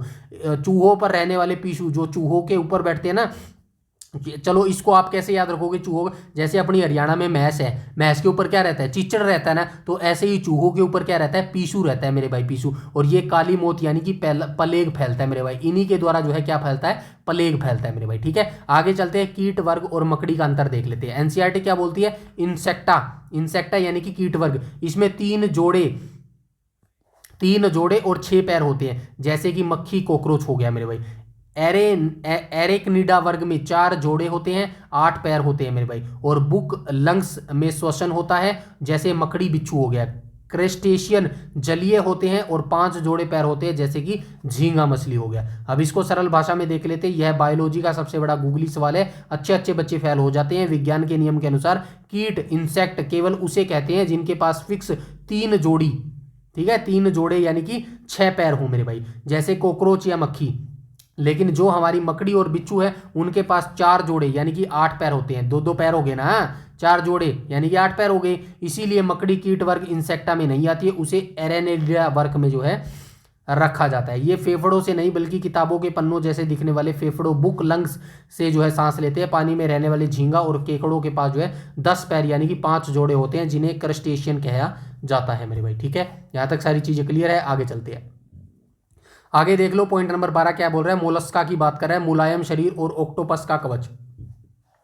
चलो देख लेते हैं। मोलस्का में द्विपार्श्व समिति और खुला संवहन तंत्र होता है, अधिकांश में बाह्य कवच पाया जाता है, जैसे कि घोंगा हो गया, स्लेन, सीप हो गया, ऑक्टोपस हो गया मेरे भाई। ठीक है, तो चलो इसको देख लेते हैं, इसको जो है सरल भाषा में देख लेते हैं। अगला संघ है मोलस्का। अगला संघ क्या है, मोलस्का। मोलिस्क का लैटिन मतलब होता है बिल्कुल सॉफ्ट या फिर मुलायम। इन जंतुओं का शरीर इतना कोमल और मलाईदार होता है कि हवा लगते ही मर जाते हैं मेरे भाई। इसीलिए कुदरत ने सुरक्षा के लिए इनके बाहर पत्थर जैसा एक कठोर बाह्य कवच, शंख या सीप दे दिया है, जैसा हमारा घोंगा स्नेल है। लेकिन इस खानदान का एक वीआईपी गुंडा है ऑक्टोपस मेरे भाई, जिसके पास 8 हाथ होते हैं, पर उसके बाहर कोई कवच नहीं होता, वो खुला घूमता है। इनमें भी खुला खून परिसंचरण तंत्र होता है मेरे भाई। बहुत सारी चीजें सीखने को है, या फिर हर लाइन से क्वेश्चन बन रहे हैं, ध्यान से आपको पढ़ने की बस जरूरत है मेरे भाई। ठीक है, आगे चलते हैं, इकाइनोडर्मेटा को देख लेते हैं। एनसीईआरटी क्या बोलती है, इकाइनोडर्मेटा का अर्थ है कांटों से ढकी त्वचा मेरे भाई। इस शब्द का मतलब, हमेशा से कह रहा हूं, शब्द का मतलब आपको पता होना चाहिए, वरना ये शब्द आपको बहुत मुश्किल लगेंगे मेरे भाई। ठीक है, तो देख लेते हैं इकाइनोडर्मेटा।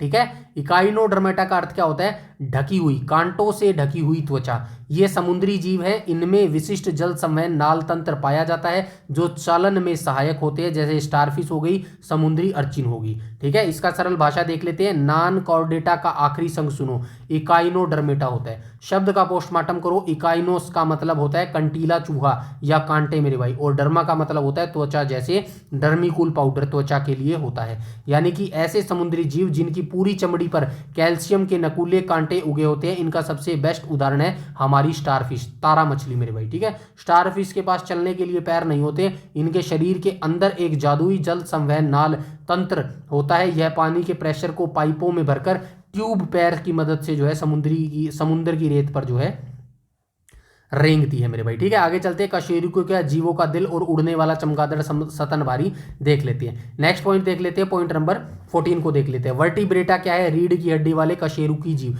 वर्टिब्रेटा, एनसीईआरटी बोलती है वर्टिब्रेटा कशेरुकी जीवों में वास्तविक मेरुदंड, कशेरुक दंड और अंततः कंकाल होता है। इनमें नोटोकार्ड, पृष्ठनलीय, कशेरुक दंड व मेरुरज्जु त्रिकोरी की शरीर और देहु गुहा पाई जाती है। सरल भाषा में अब देखो, अब हम आ गए हैं सबसे एडवांस जीवों की दुनिया में, जिन्हें वर्टिब्रेटा या फिर कशेरुकी जीव कहते हैं। इनका पोस्टमार्टम बड़ा सीधा है, जिनके पास अपनी खुद की रीढ़ की हड्डी, कशेरुक दंड जिसको बोलता है, ठीक है, रीढ़ की हड्डी जिनके पास होता है उनको क्या बोला जाता है, कशेरुक दंड बोला जाता है। जिनके पास हड्डियों का ढांचा कंकाल होता है, हमारे पास भी अपना है मेरे भाई, वे वर्टिब्रेट है मेरे भाई, ठीक है। जैसे आप और हम, हमारे अंदर भी रीढ़ की हड्डी है, एक जो है मजबूत हड्डियों का ढांचा है, ठीक है। इनके पास अपना खुद का नोटोकॉर्डा और नसों का मुख्य केबल यानी कि मेरुरज्जु स्पाइनल कोड होता है। इनको क्या बोला जाता है, इनको वर्टिब्रेटा बोला जाता है मेरे भाई, ठीक है। आगे चलते हैं, आगे देख लेते हैं मछलियों, मेंढकों और सांपों के दिल का चैम्बर। चलो देख लेते हैं, यहां से भी क्वेश्चन बनता है।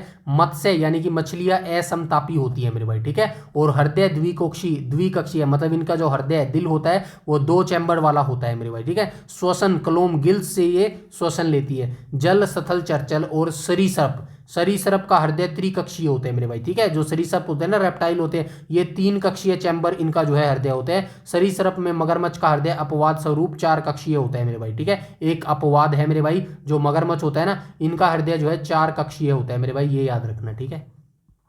4 कक्षीय होता है। आगे चलते हैं, यहाँ पे सरल भाषा में लिख दिया है मैंने पॉइंट बना के। जितनी भी मछलियां होती हैं ना, वो पानी की ऑक्सीजन गिल्स क्लोम से जो है सांस लेती है, और उनके नन्हे से दिल में 2 चैम्बर, एक आलिंद और एक निलय होता है मेरे भाई। पानी और जमीन पर रहने वाले मेंढक, ठीक है, एम्फीबियंस इनको बोलते हैं ना, उभयचर ये, और रेंगने वाले सांप, छिपकली, सरीसृप के दिल में 3 चैम्बर होते हैं। ये सब असमतापी कोल्ड ब्लडेड होते हैं, यानी कि बाहर ठंड होगी और इनका खून भी जो है ठंडा हो जाएगा मेरे भाई, ठीक है। आगे चलते हैं, लेकिन सरीसृप रेंगने वाले खानदान में एक बहुत बड़ा अपवाद है, डोन बैठा है। मगरमच्छ छिपकली का भाई है, पर उसके दिल में साधारण सांपों की तरह 3 नहीं बल्कि 4 चैम्बर पाए जाते हैं मेरे भाई, ठीक है। यह फैक्ट परीक्षा का सबसे बड़ा जाल है मेरे भाई, ठीक है।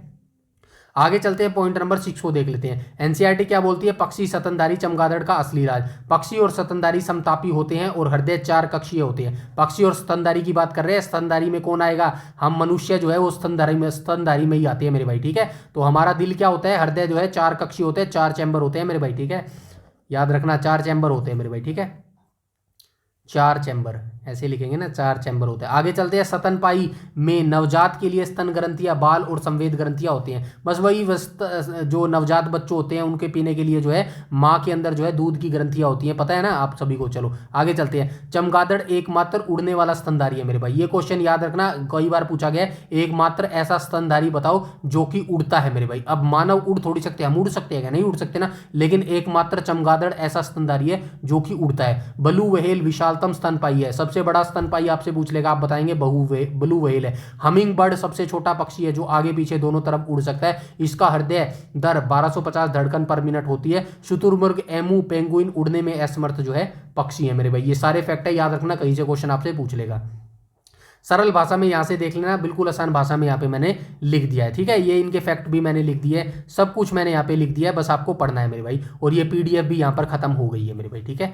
सारी पीडीएफ मैंने अच्छे तरीके से समझा दी है। फिर भी अगर कोई चीज़ आपको मुश्किल लगी हो, जो समझ नहीं आई हो, वो आप मुझे कमेंट सेक्शन में कमेंट करके बता देना। यहाँ पे बहुत सारे ऐसे वर्ड थे जो मुश्किल था, जैसे कि एंजियोस्पर्म था, ठीक है, निडेरोटेरा था, और कौन सा था, बहुत सारे ऐसे शब्द थे जो मुश्किल थे, जो आप रट्टा मार सकते थे या फिर रट्टा ही मारते हो, बस उनको मैंने सिंपल भाषा में यहाँ पर करके दे दिया है। तो ये पीडीएफ और वीडियो काफ़ी इंपॉर्टेंट आपके लिए रहने वाली है मेरे भाई, ठीक है।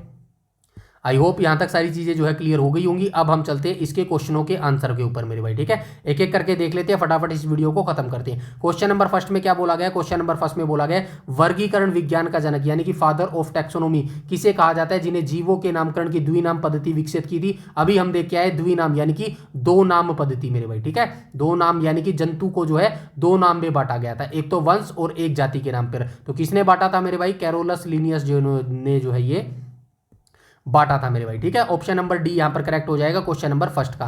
नेक्स्ट पर आ जाएंगे क्वेश्चन नंबर सेकंड पर। क्वेश्चन नंबर सेकंड बोल रहा है कैरोलस लिनियस ने अपनी प्रसिद्ध द्विनाम पद्धति का विस्तृत उल्लेख निम्नलिखित में से किस ऐतिहासिक पुस्तक में किया था। तो मैं पहले भी बताया था, जो अरस्तु की कल हमने पढ़ा था ना पुस्तक नेशनल हिस्टोरी का, उसको भी याद रखना, वो भी क्वेश्चन बहुत बार पूछा गया और इसकी भी पूछता है। तो ये कैरोलस लिनियस ने कौन सी पुस्तक लिखी थी, इसने मेरे भाई कौन सी लिखी थी, सिस्टेमा नेचुरी लिखी थी, ठीक है। ऑप्शन नंबर बी यहां पर बिल्कुल करेक्ट हो जाएगा मेरे भाई, ठीक है। उसके बाद हम चलते हैं आगे, क्वेश्चन नंबर 3 को देख लेते हैं। क्वेश्चन नंबर 3 बोला है मेंढक का अंतरराष्ट्रीय वैज्ञानिक नाम यानी कि साइंटिफिक नेम की बात कर रहा है मेरे भाई, ठीक है।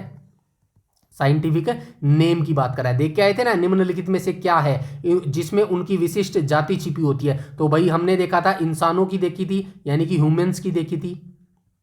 ह्यूमंस का क्या साइंटिफिक नेम था, होमोसेपियंस था। होमो सेपियंस था मेरे भाई, ठीक है, होमो सेपियंस था। उसके बाद हमने किसकी देखी थी, मेंढक की देखी थी। मेंढक को याद कैसे किया था, बरसात का राजा, बरसात का राजा कौन था, बरसात का राजा, राजा से हमने क्या बनाया था, राणा बनाया था, ठीक है, राणा। और बरसात में क्या करता है, टर करता है, टर्टर्स करता है, टर से हमने क्या बनाया था, ट्रिगिना, ट्रिगिना बनाया था, ठीक है। तो राणा ट्रिगिना हो जाएगा, ऑप्शन नंबर ए यहाँ पर बिल्कुल करेक्ट हो जाएगा मेरे भाई, ठीक है। आगे चलते हैं, क्वेश्चन नंबर 4 को देख लेते हैं। क्वेश्चन नंबर 4 बोला गया 5 जगत वर्गीकरण, ठीक है, हमने देखा था ना 5 जगत वर्गीकरण किसने दिया था, वेटकर ने दिया था, के अंतर्गत आने वाले मोनेरा जगत के मुख्य रूप से किस प्रकार के जीव शामिल किए गए, तो किस प्रकार के जीव शामिल किए गए देख के आए हैं, ऑप्शन नंबर सी हो जाएगा, एक कोशिकीय प्रोकैरियोटिक जीव जो है इसके अंदर शामिल किए गए हैं मेरे भाई, ठीक है। आगे चलते हैं, क्वेश्चन नंबर 5 को देख लेते हैं। क्वेश्चन नंबर 5 क्या बोल रहा है, क्वेश्चन नंबर 5 बोल रहा है मेरे भाई, एक कोशिकीय यूकैरियोटिक जीव जैसे अमीबा, पैरामीशियम को आर वेटकर के वर्गीकरण के अनुसार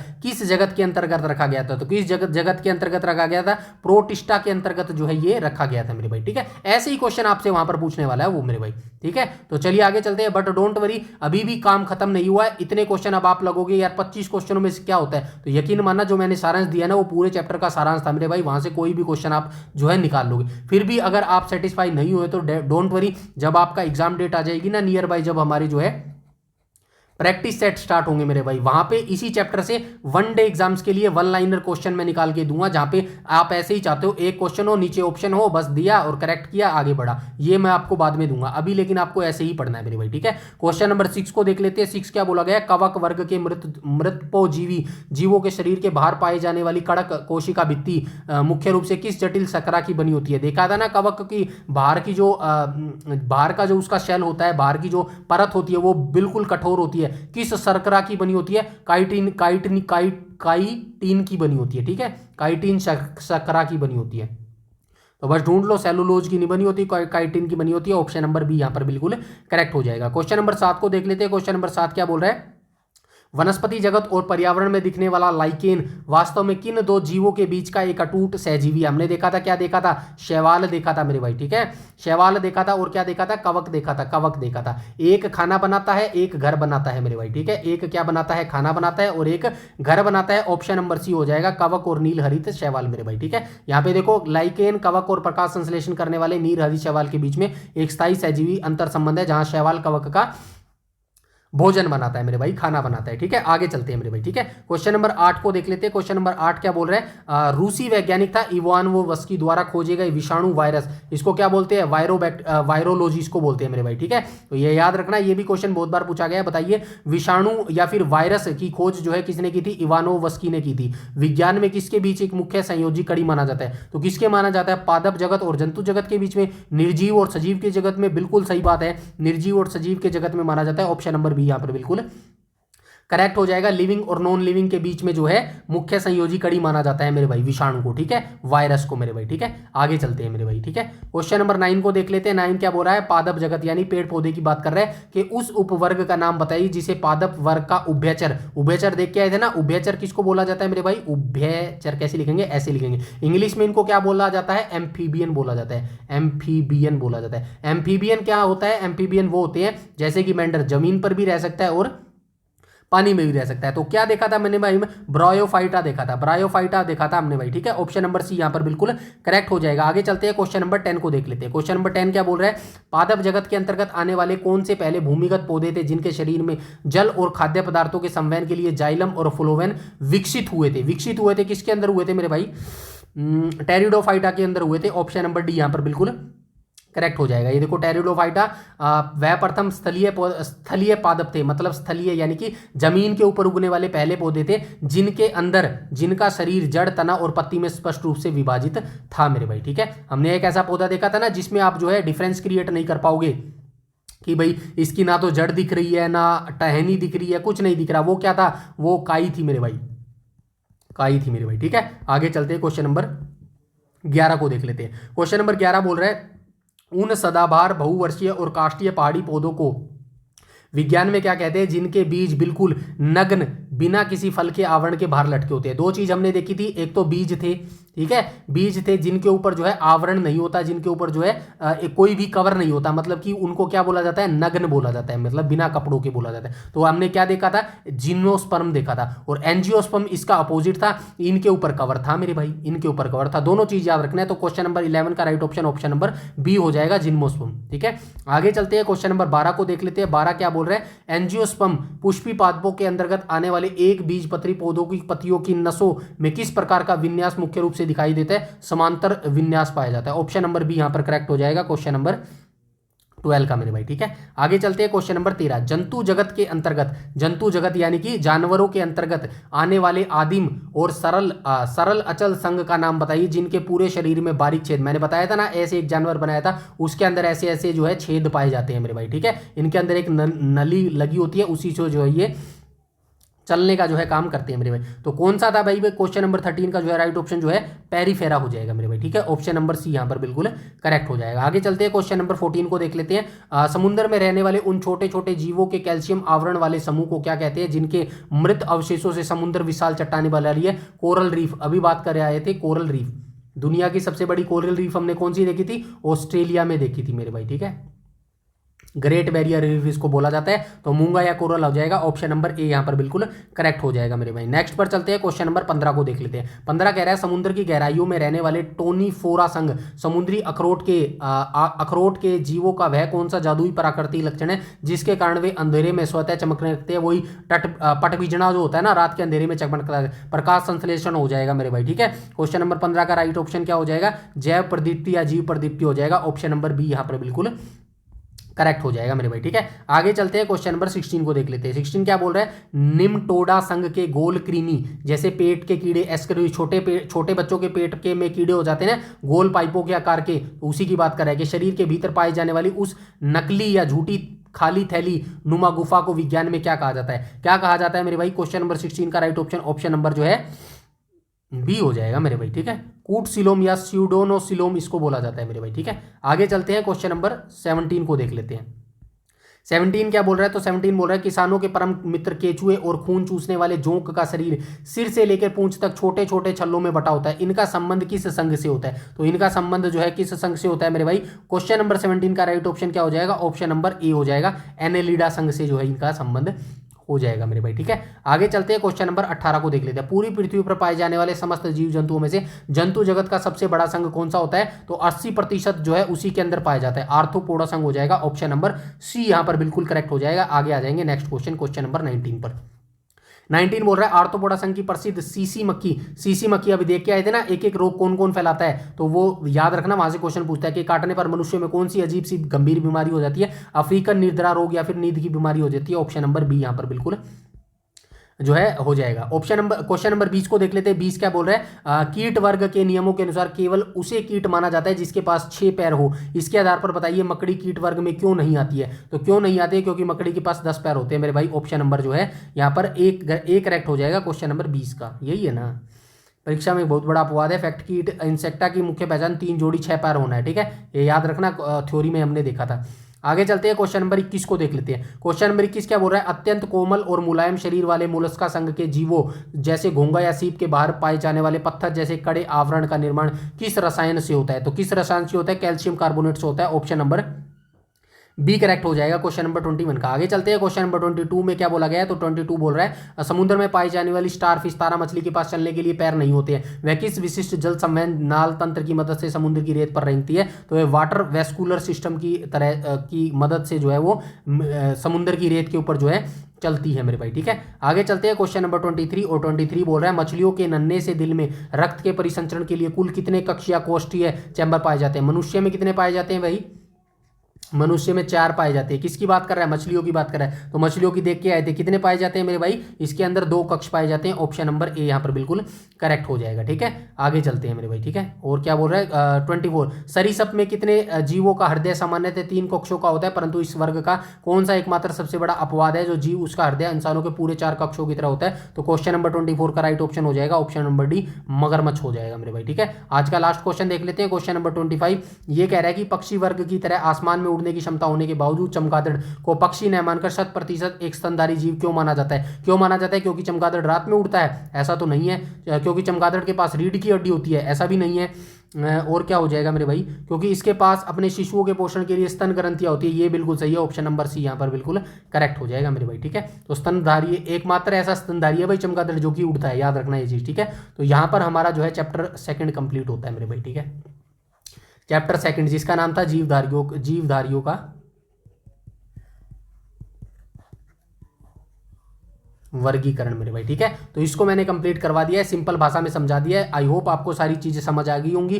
फिर भी जो भी आपको डाउट है, जो ना समझ आया हो, आप कमेंट सेक्शन में बता देना और आपको सरल भाषा में करने की कोशिश करूंगा। ठीक है, 2-3 दिन की बात है भाई पीडीएफ की। ठीक है ना, वहां पे शेयर नहीं हो रही है व्हाट्सएप के ऊपर। 2-3 दिन की बात है, 22 जून के बाद जो है अपना ये टेलीग्राम दोबारा चल पड़ेगा, वहां पे एकदम से मैं शेयर कर दूंगा मेरे भाई। ठीक है, तो टेलीग्राम वैसे व्हाट्सएप ग्रुप ज्वाइन कर लेना, इसी टेलीग्राम चैनल के वीडियो के डिस्क्रिप्शन में मैं जो है लिंक यहाँ पर दे रहा हूँ। और इसके अलावा कोई भी अगर आपका डाउट कैरी सजेशन हो तो डेफिनेटली आप कमेंट सेक्शन में कमेंट करके बता दीजिएगा। मिलते हैं नेक्स्ट कल वाली क्लास में साइंस के तीसरे चैप्टर बायोलॉजी के अंदर। तब तक के लिए अपना ध्यान रखिएगा और लगातार तैयारी करते रहना प्लीज। ठीक है, कंसिस्टेंसी आपको नहीं छोड़नी है, लगातार आपको हर दिन आपको पढ़ाई करना है मेरे भाई। ठीक है, तो मिलते हैं कल वाली क्लास में। आज के लिए इतना ही, तब तक के लिए धन्यवाद।